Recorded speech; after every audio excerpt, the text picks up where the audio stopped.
ओम सर्वमंगल मांगल्ये शिवे सर्वार्थ साधिके शरण्य त्र्यंबिके गौरी नारायणी नमस्तुते।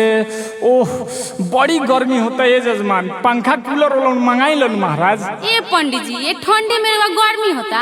अरे महाराज गर्मी ना हुई कैसन बतिया तन लो महाराज। हई दरबार हो यहाँ बड़ी भीड़ बा, लौकत कितना भीड़ बा, तो गर्मी होई ना, कूलर वूलर पंखा उंखा मंगवाई तब पूजा पाठ कइल जाई। अच्छा तो कोनो उपाय करो तनी। ए जी कहाँ बनी रहुआ? हे ठंडी में पंडित जी के गर्मी लगता। ए पंडित जी खातिर वो कूलर ले ले हई तो। अच्छा ठीक बा, रुका बतानी।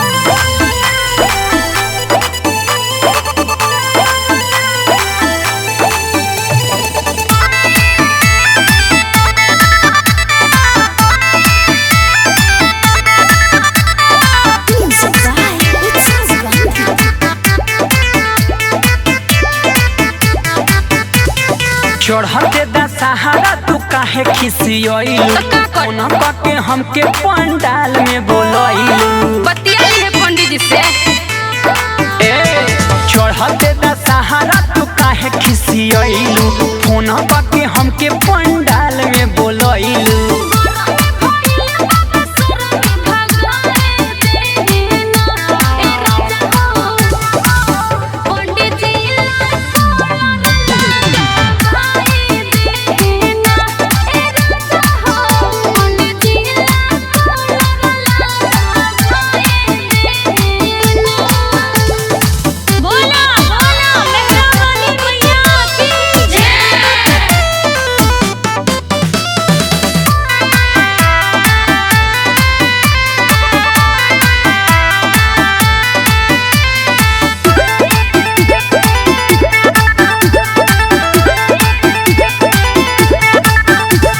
लागे तोहर चोरे बल्हायानामा, सुनीला तू खोलिए के कानामा।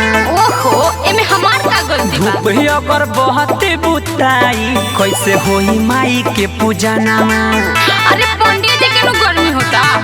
एहो धनी लागे तोहर चोरे बल्हायानामा, सुनीला तू खोलिए के कानामा। धूप ही अगर बहते बुताई कैसे होई माई के पूजा नामा?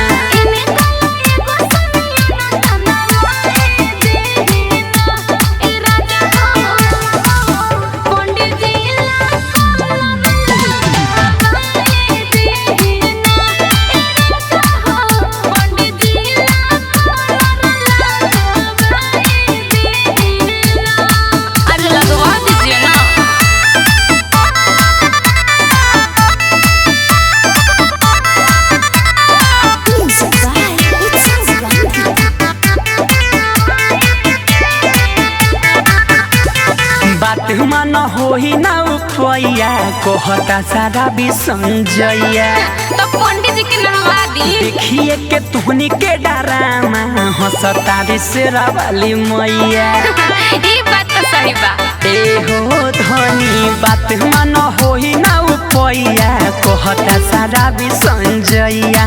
देखिए के तुहनी के डरामा हंसता रे शेरा वाली मैया।